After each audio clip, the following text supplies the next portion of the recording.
Okay. And here we go. So we're going to discuss Guardians of the Galaxy 2. Dose. Volume 2, specifically. Episode the second.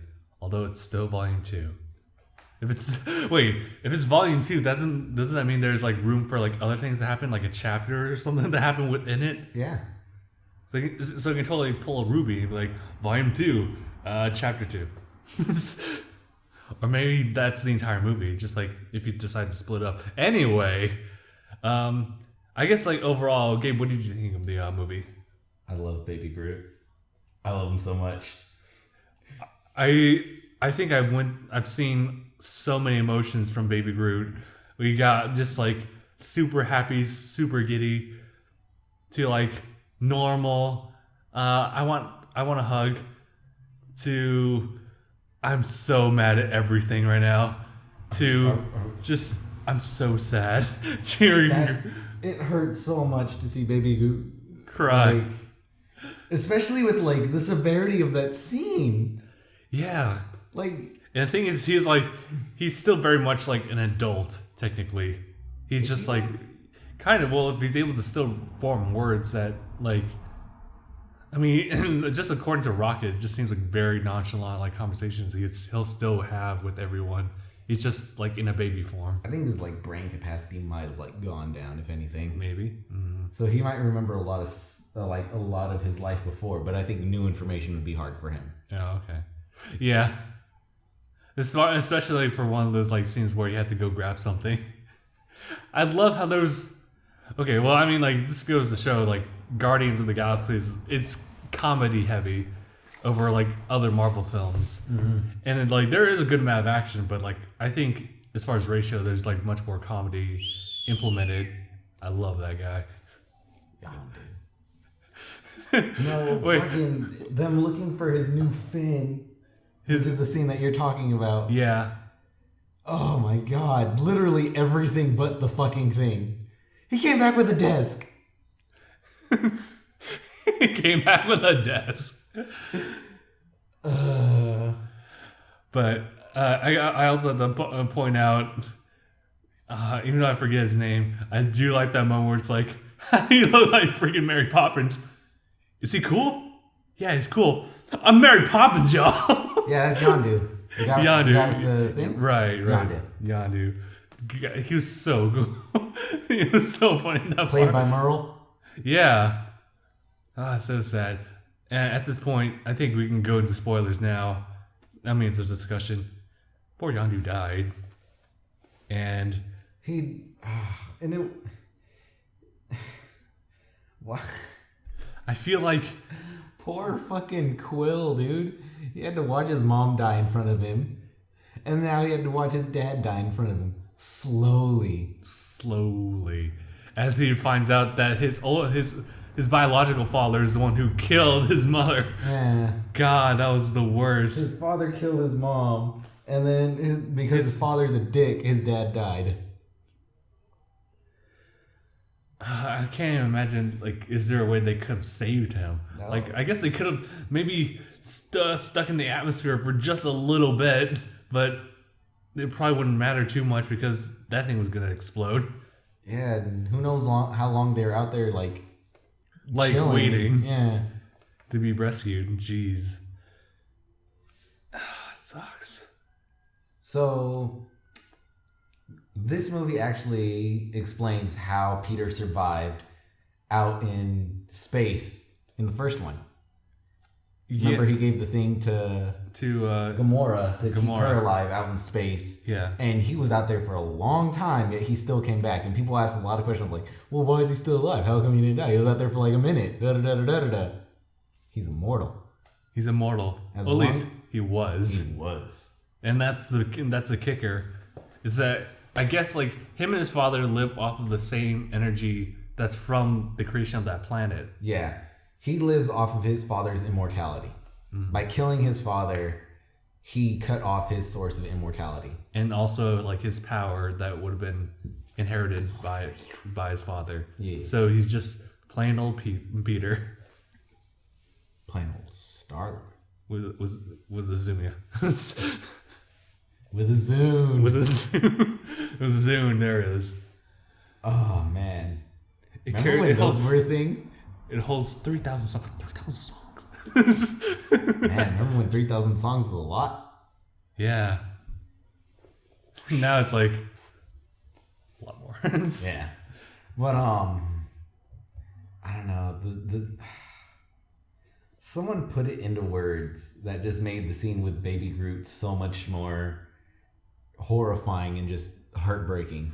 What was that? They said the scene with Groot crying is an entire magnitude more when you realize that it is a baby in fear of its life about to be smushed. It is a baby hurting and fearing death by being crushed. Oh, that reminds me. I don't know if you know about this, about the game Nier Ultima. There's a certain part of the game. I know of it, not much about it. There's a certain part where one of your characters that you're playing as is assisting like one of like the quote unquote like bad androids, Okay. although the androids are actually just simply like innocent creatures by nature as they just continue to learn. This particular robot has raised like maybe 6 to 7 other like baby robots and has taken under their wing. Circumstances occur and Baby robots die. baby robots die, but not in the way you think as far as like there's an evil threat. It's the fact that like the Guardian taught them feelings and taught them fear. And so when they stumble upon them, they find that they're dead by their own hands. They killed themselves because they're so afraid to die. And it was something else. So they learned emotion and pretty much became self-aware in a So sense. self-aware that The fear of death caused them to kill themselves. yes. And then I can understand like how Groot's feeling then, because he's so scared. And when he cries, it's so painful. And just like also like during the scene when he was like being punked on by like every other like dude, Yeah. pouring like beer on him, like kicking him aside. And I'm just thinking like he still has memories of when he was like older, I'm pretty sure. Yeah. And he just finds himself powerless. He can't do anything. So just so frustrating to see Baby Groot struggle. On a lighter note, the bomb training. The bomb train. Yeah. All right, so what you're gonna do is you're gonna flick this switch, then this one, and press this button. Not this one. You press this one, it blows up instantly, and we're all dead. Now repeat after me. I am Groot. Groot. Yes. I am Groot. Uh-huh. I am Groot. No. That's the wrong button. Try again. I am Groot. Mhm. Yeah. I am Groot. I am Groot. No.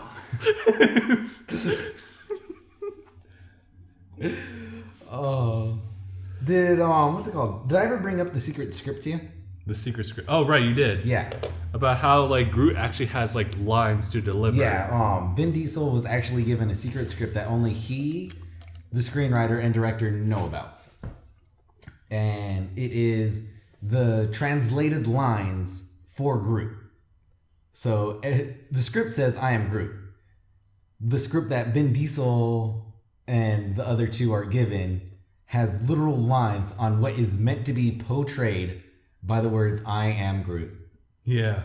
Like, can you imagine like being sat down and saying like, listen, you are Groot. Okay, I am Groot. Yeah, you're catching on. you're catching on. It's got a fast learner. You gotta convey these lines as I am Groot only. Yeah, well, I'm Groot, so that's no. I am Groot. I am, that's what I said. I'm Groot. No, I am Groot. I am Groot. No! Do it again. Shoot, I keep forgetting the names now. Who's the who's the dude who in the very opening just like was stabbing the town? Drax. Drax is like the best character for me for this movie. Such a like dramatic change from like what he was like in the first movie, where you just feel like he was just all rigid. He wasn't really that open until like the end of the movie. Here he's just like completely open. He has like a weird comedic effect on people. I killed it single-handedly. The creature's skin is thick from the outside. We have to get it from the inside. What do you? Where's Drax? In there. Well, what's he doing in there? He was saying something about the creature's skin is just as is thick on the outside. I must get it from the inside. Well, but being on the inside doesn't make the skin any less thick. It's as thick on the inside as it is on the... Yes, I know. That's what I was trying to tell him. And my favorite was like when he's just roasting on the alien girl. All freaking mantis. Yeah. You are disgusting. You are disgusting. I was trying to put it easy on you. Yeah, I thought I was putting you down easy by telling you were disgusting. No, I don't have any feelings for you like that. Oh, my nipples. Oh man, it's so great. I know about the nipple chafing though. Yeah. It's not pleasant ever. Oh man. Oh. It was nice to see like a good division in like spotlight for every single like main cast for Guardians. You know the good part? Set course for destination. Ego.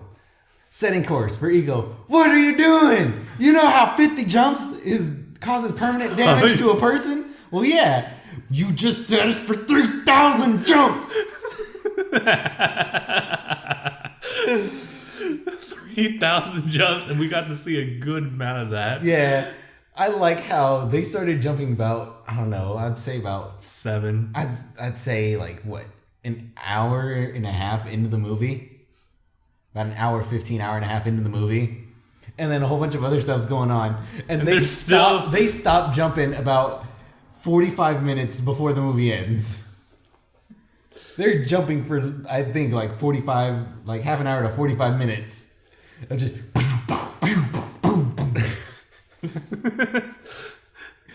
all their faces are being distorted and stretched and shrunk. The best part was like afterwards, Groot just passive Groot and like puking.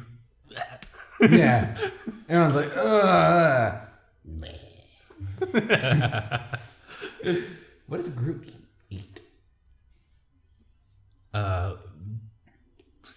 Sunlight. That's all like, I guess that's all like from photosynthesis, like the sugar and like the remains afterwards, like he's speaking of energy. Yeah. Deposited, yes, but what do you think it tastes like? If he goes through photosynthesis, that means he's producing pure sugar. So what do you think his throat would taste like? Would it be like super sweet? Or something else? What would plant throat taste like is the question now. Well, if anything, the one plant I don't want to taste is like the carrion flower. The dead carcass smelling flower. Was it wonder what it throws up? Yes. So what else about freaking Gamora and Nebula's whole tizzy going on Ego. She just out. Fuck this flower. Oh my god. Over there just chilling in the fucking desert with a single flower. And then in comes a spaceship shooting at your ass with 2 giant fucking guns. Well, first of all, plot convenience of her dodging all that. And second, like... Plot convenience of her dodging that. Plot convenience of Nebula not dying from all them rounds that Gamora shot at her. All right. At what point does Gamora just say, "You gotta be kidding me"? Yeah. I think it was like after like she pulled her out of like the exploding Yeah, she spaceship. pulled her out of the explosion, and they just kind of like took a second to get a breather and whatnot. And then she started strangling her ass. You gotta be kidding me. That was ridiculous. That scene was so disgusting because she started popping every bone back into place. Oh yeah, that's right. How did she? Like, easy. Gamora was just like, and you just see like her sister like something like Piccolo would do. Looks like when you hit a spider with Raid.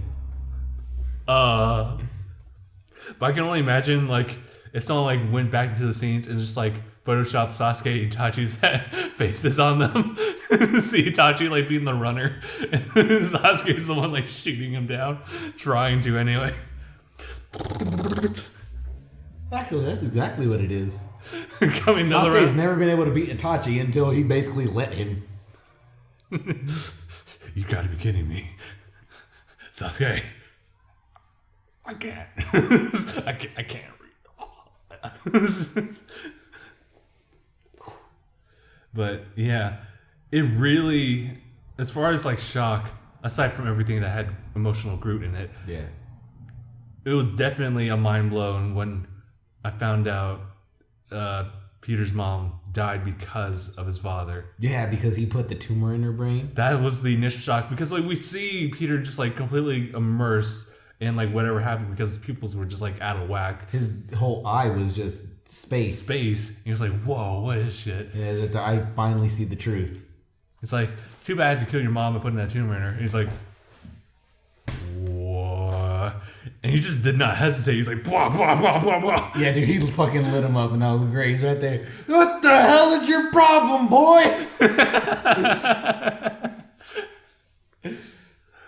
Oh, man. I like how he just like regrew himself. Not hurt, just upset. Yeah, it's like, God. I'm not mad. I'm just disappointed. I'm disappointed until he shot another round and he's like, boy, if you don't. But I kind of have to wonder now, like, 'cause I am glad that they decided to take this direction where it's like, well, this is kind of, I mean, they're now Guardians of the Galaxy, or at least that's what they're termed for.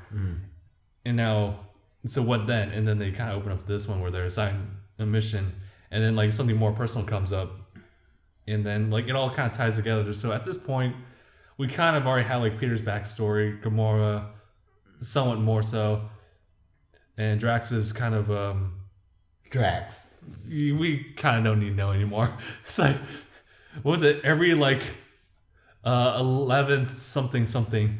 My parents would retell like the making of my birth. It's like, that's disgusting. No, it's beautiful. Yeah, they annually recount his conception. This sounds disgusting. No, it's beautiful. Right?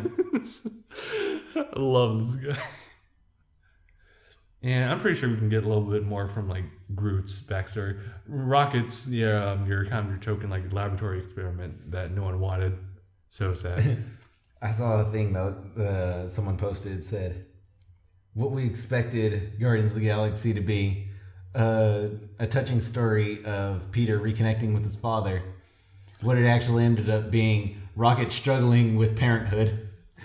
It really was though.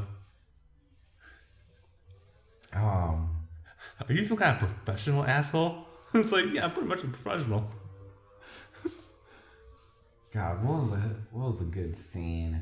No, you know what scene made me mad? Fucking people.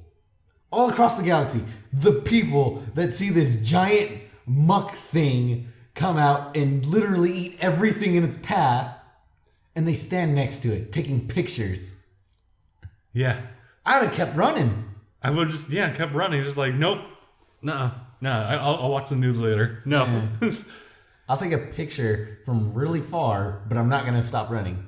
Yeah. Actually, what I liked most about like some of the antagonists were like the people. I forget what The Sovereign. and how they deal with like aerial combat from the safety of their own home planet, and they're just playing arcades. It's great. And how like the leader just got so pissed off after that one laser, or that like barrage of lasers, just like, "Get." No, you know what the best part was? When they're going through the quantum asteroid belt, and freaking they're there. Oh, you got him! Come on, you got him! You got him! Oh, boom! You fucking suck. It was the last man standing right there. You suck. God, I can't wait to see a little bit more of them, but I guess we'll see that in the next movie. I call such bullshit on that quantum asteroid field, though. Yeah? Yes. Well, what about it? It's asteroids in quantum state. So they can occupy multiple spaces at once, as well as just teleport to another instantaneously. Oh, so that's what was happening.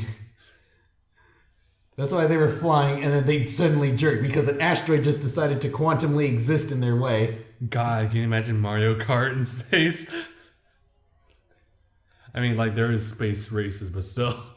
A space race through a quantum asteroid field. 200cc. No blue shell? Thank God. What is this? I don't remember, like, my thoughts on the first movie or just how it all played, because it felt like a good while since then. I'm not sure if, like, this one, like, is better than that one, but it's definitely a solid movie, and I feel like I don't think they can really go any further as far as, like, improving on, like, the next, like, sequential, like, sequel to it. Mm-hmm. It'll still be good, but I think this one was, like, by far the best. Like, by far better than than the original. Because it put me through a full spectrum of emotion between feeling real happy to feeling kind of good to really excited, and then it kills me. And then I'm really excited, then I giggle, then I laugh, and then I'm like super lighthearted, and then it kills me. Yeah. And then action, and then it kills me. And then it kills me. I found enjoyment. I laughed a good bit. I was sad for all group parts, but I was also mad as well. And once the reveal, like, putting Tumor in the mom, I got really mad. And then just after a sacrifice, I was so sad. And I just stayed sad. Did you watch all of the after credit scenes? I feel like I stopped in the middle because I felt like there was a false end credit scene in the middle of it. And after that one, I left.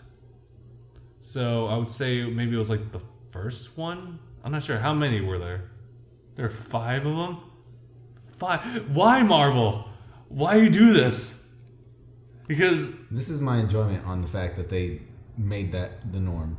I get that, like, but you just place like an end credits. It was the reveal of what the Sovereign had in mind, and that's it. Adam. Yeah. And then I left. So they had Adam. They had the original Guardians of the Galaxy. Okay. Who the pilot using Yondu's thing. That's funny shit. They had Teenage Groot. Teenage Groot. Oh shit. And then they had Stan Lee with the Watchers again. Fucking Stan Lee. God, I don't know how I feel about Stan Lee, like, always popping up. Like, I'm always happy, but whenever I do see him, I just roll my eyes over. Just like, you gotta be shitting me. But then again, you can't really imagine, like, where else would he be in this universe? I'm a wee bit I'm happy, but I'm upset at the same time in the fact that because they showed him conversing with the Watchers, it kind of proves that he isn't one. Because that was always the theory behind it, that he is a Watcher. That's why he's in all of the movies. Could he still be a Watcher? I mean, if he's talking to the Watchers, that is like, maybe he's just... But it seemed as though he was like... Just a random... Yeah, like he just stumbled upon them in a way. Stumbled upon him. Because he was talking to them and he was talking about how they're his way back home.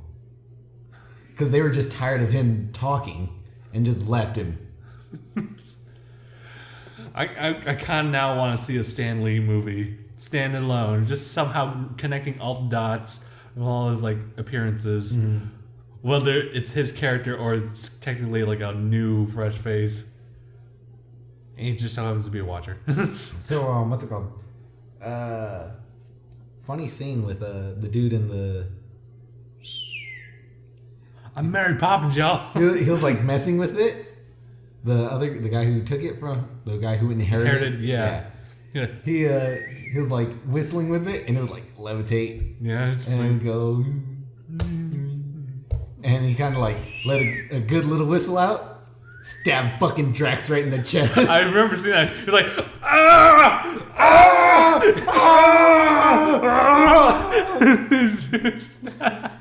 And he just blood curdling cries like off camera, still going. Like you just hear, ah, ah, ah. It shows him sitting in a chair just writhing in pain. Oh my man. god, that was such a good ass scene. But yeah, it showed the original like comic book event, Guardians of the Galaxy, Okay. which was what Yondu was a part of. Okay. It was him, Stallone, a few other characters. Like some of them were the Ravagers that you saw at the funeral. Yeah. Okay. And then one of them was like a fish-looking dude that looked like he had the same like sorcery powers that Doctor Strange has. Oh, okay. And then one was like a little floating robot voiced by Miley. Boys by Miley. Yeah. Oh my god. Which is something that we discussed a bit earlier. Yes, we did. Miley and Malibu. Did you talk about Malibu in this one? But Very vaguely. And then Teenage Groot was just Groot as a teenager. Quill kind of goes in his room, tells him to clean his room. He's like, He's just right there playing his game like, I'm Groot. No, you're boring. I am Groot. No, you know what's boring? Me walking into this room and having to smell all this, having to pick up your roots and all that. And what's this? What is this? I'm Groot. You can't deny this. What is this? I'm Groot. I'm not leaving your room until you pick it up.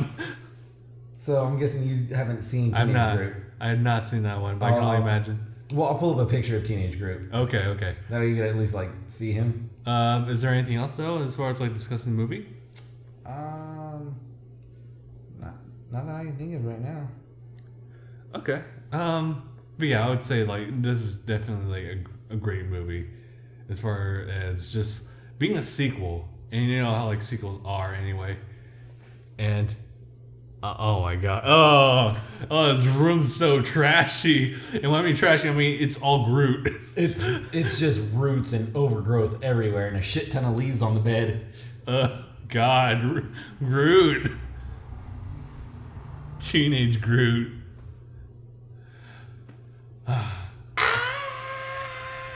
He was so mad. He killed someone. Oh yeah, dude, he killed the shit out of that guy. I mean, I would be mad too. Yeah. But yeah, I guess Like he wasn't wrong for that blatant murder. That wasn't him killing. He murdered him.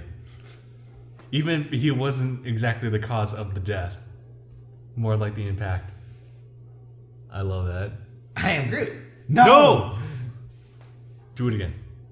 But yeah, Do you think anyone has any tape? Wait, Drax, I think he has some tape. No, we don't got any tape. Yondu, do you have any tape? Ah, God. Gamora, do you have any tape? Drax, do you have tape? Yeah, I think Scotch tape would work. Well, if you don't have any, why would you ask if Scotch tape would work?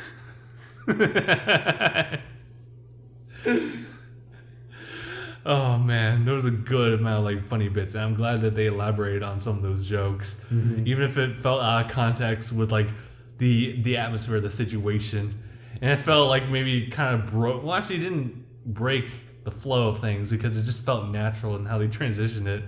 You know, it was a good ass scene. The whole opening. The whole opening, I love that.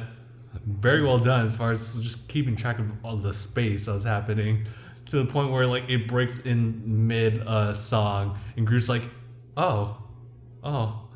Yeah. I like how it gets mad at Drax for almost everything. Yeah. Dude, he kept beating the hell out of Drax.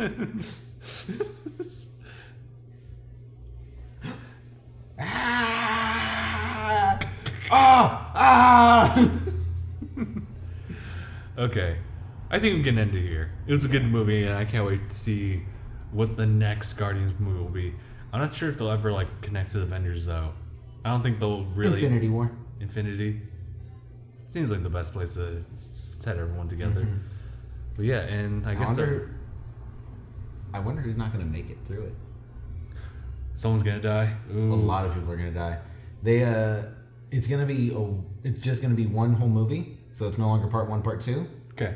And they're not going to give any details about the title of the follow-up movie that was going to be Infinity War Part 2, because they said that it's going to spoil way too much of the Infinity War movie. Ooh, just the title itself. Yeah. I think it's going to be called The Last Adventure. Or something like so easily, like someone's going to die. I am Groot. Last Adventure, I am Groot. I am Groot! I love Groot. Actually, I do like Groot in the first movie. One thing that I want to say. That if it weren't for the fact that, yes, he's so adorable that he would have been killed, but also, if it weren't for the fact that he's so adorable as Baby Groot, I think a lot of people, like a lot of comic book nerds, would have complained. Yeah. Based on the fact that Groot is able to go from a twig, from a blown up fucking Groot that's left as a twig, to being a full grown Groot in a matter of hours. A matter of hours. Yeah. So this Groot, technically speaking, for his race, would have been able to like regrow himself in a matter, like in between the movies. Yeah. But of course they wanted within the span of the movie, he would have already been full grown. Mm-hmm. But I guess they want. Well, because they want to sell Baby Groots. They want to sell Baby Groots. It's just like we gotta let it happen. And if you think about it, Dancing Groot is bigger than Baby Groot. Yeah. Like, he was taller. Yeah. So I think they were going to have him, like, fully grown. But then I guess they saw how much the Dancing Groot toys were selling. And like... Wait. I got it. I'm 30 steps ahead. Let me finish. Let me take care of this first. Let me take care of the merchandise. We're gonna make him a baby. We're gonna make him super fucking adorable. I'm gonna sell it. And people are gonna buy a shit ton of this little son of a bitch. And like the next one, we're gonna have like Teen Groot, and then the fourth movie, that's when we have full adult Groot who never goes back, unless we want to, or if he has want to. At least he has kids. We should have him have kids. Like, seriously, look at how tall Dancing Groot is. Yeah. Like, he's so much taller than what he... Oh, I remember this. I think this is like... Whoa. Okay. Let's end the discussion here. Right. So, thank you guys so much for watching. We'll see you guys in the next one. #bye. I am Groot.